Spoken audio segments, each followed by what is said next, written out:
ఏలూరు జిల్లా చింతలపూడి నియోజకవర్గం లింగపాలెం మండలం మఠంగూడెం గ్రామంలో యువ నాయకులు గంటా సాయి నాయకత్వంలో భారీగా యువకులు మహిళలు దాదాపు 50 కుటుంబాలు టీడీపీలో చేరిక. ఈ కార్యక్రమానికి ముఖ్య అతిథిగా ఉమ్మడి అభ్యర్థి సొంగ రోషన్ కుమార్ హాజరై ఆయన మాట్లాడుతూ, నేను రాజకీయాల్లోకి డబ్బులు సంపాదించుకోవడానికి రాలేదని, చింతలపూడి ప్రజలకు సేవ చేయడానికే వచ్చానని అన్నారు. పెద్దలు వదిలిపెట్టారు. ఇప్పుడు ఏకాకం చేసి నుంచో పెడితే ఇప్పుడు తెలుగుదేశం పార్టీ దిక్కుగా తెలుగుదేశం పార్టీ అభివృద్ధికి చిహ్నంగా భావించి ఈ పార్టీలో జాయిన్ అవడానికి వచ్చాడు. మరి అపదాసుడు మరీదాసు అనుచరులు మొత్తం వస్తారు.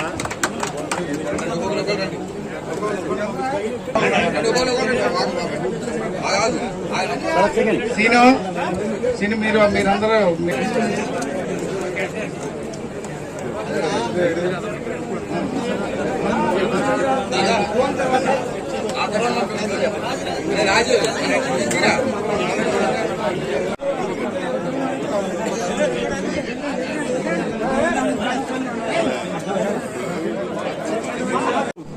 చింతలపూడి నియోజకవర్గం లింగపాలెం మండలం మఠంగూడెంలో వైసీపీకి చెందిన దాదాపు 300 మంది తెలుగుదేశంలోకి చేరడం జరిగింది.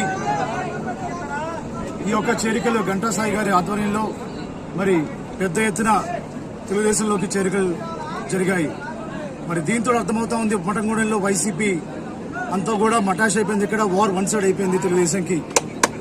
గంటా సాయి గారిని మేము ప్రేమతో వారిని ఆహ్వానించాము. అలాగే వారికి సముచితమైన స్థానం గౌరవం పార్టీలో ఇస్తాము. ఇక్కడ ఉన్న సమస్యలపై ఏదైనా ఉన్నా కూడా వారిని సంప్రదించవచ్చు.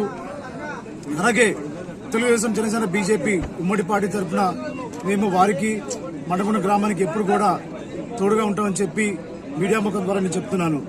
అలాగే ప్రతి గ్రామంలో ప్రతి మండలంలో చేరికలు 1, 10 కాదు, 100లో 1000లో చేరికలు తెలుగుదేశం జనసేన బీజేపీకి రావడం జరుగుతూ ఉంది. మరి ఎక్కడ చూసినా కూడా మార్పు మొదలైంది. నారా చంద్రబాబు నాయుడు గారు ఆంధ్రప్రదేశ్ ముఖ్యమంత్రిగా ప్రమాణ స్వీకారం చేయడం ఖాయం. అలాగే చింతలపూడి ఎమ్మెల్యే అభ్యర్థిగా నన్ను, ఏలూరు ఎంపీ అభ్యర్థిగా పుట్ట మహేశ్వర గారిని భారీ మెజార్టీతో గెలిపిస్తామని ప్రజలు నిశ్చయంగా ఉన్నారు. అదే మాట అందరూ కూడా ఒకే కంఠంతో చెప్తున్నారు. మరొకసారి మఠంగూడెంలో ఇక్కడ జరిగిన చేరికలు ఎవరైతే తెలుగుదేశం పార్టీలోకి వచ్చారో వాళ్ళందరినీ కూడా కుటుంబ సభ్యులాగా మేము చూస్తామని చెప్పి మాటిస్తూ సెలవు తీసుకున్నాను. జై తెలుగుదేశం, జై జనసేన, జై బీజేపీ. ఇప్పుడు మఠంగూడెంలో వైసీపీ చింతలపూడి నియోజకవర్గ వైసీపీ అభ్యర్థి మఠంగూడెంలో పుట్టాను నేను, మఠంగూడెం నాది అని చెప్తున్నాడు. అలాంటి వైసీపీ అభ్యర్థి మఠంగూడెంలో పుట్టి బ్రేక్ ఇన్స్పెక్టర్ గా వర్క్ చేసి మఠంగూడెంలో ₹1 కూడా ఏ పేద వ్యక్తికి ఖర్చు పెట్టిన వ్యక్తి ఖమ్మం విజయరాజు. అట్లాంటి వ్యక్తి ఇవాళ వచ్చేసి మీ అందరికీ సేవ చేస్తాను, మీ అందరికి అది చేస్తాను, మీ అందరికి ఇది చేస్తానని చెప్తే వినడానికి ఇక్కడ చెవులో పూలు పెట్టుకున్నాము. మఠంగూడెం గ్రామ ప్రజలు చాలా తెలివిగల వాళ్ళు. ఈ మఠంగూడెం గ్రామ ప్రజలకి ఎవరికి ఓటేయాలి, ఎవరికి ఓటు వేయకూడదు అని అందరికీ తెలుసు. ఇవాళ పెద్ద ఎత్తున చేరికలు జరిగినాయి అంటే అదే కారణం. ఇంతవరకు విజయరాజు మఠంగూడెం అని చెప్తున్నాడు. విజయరాజు అనే అతను ఎట్లా ఉంటాడో, ముఖం ఎట్లా ఉంటుందో ఇక్కడ ఉన్న చాలా మంది గ్రామ ప్రజలకి తెలియదు.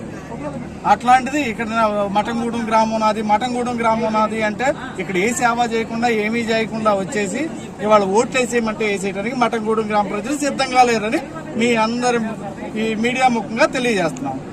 ఈ చేరికలు చాలా జరిగినాయి. రోషన్ కుమార్ గారు అత్యధిక మెజార్టీతో గెలుస్తారు. ఇంకోటి ఏంటంటే రోషన్ కుమార్ గారు కాదు, చంద్రబాబు నాయుడు గారి ప్రభుత్వం వచ్చేసింది. నిన్న వాళ్ళు ఇచ్చిన ఉడతలు పట్టే మేనిఫెస్టో చూసిన తర్వాత అందరికి అర్థమైపోయింది, నిన్నే గెలిచిపోయింది, ప్రభుత్వం స్థాపించేస్తుంది. దాన్ని అందరూ నమ్ముతున్నాము. మీరు కూడా మీడియా ముఖంగా మాకు సపోర్ట్ చేస్తారని కోరుకుంటున్నాం.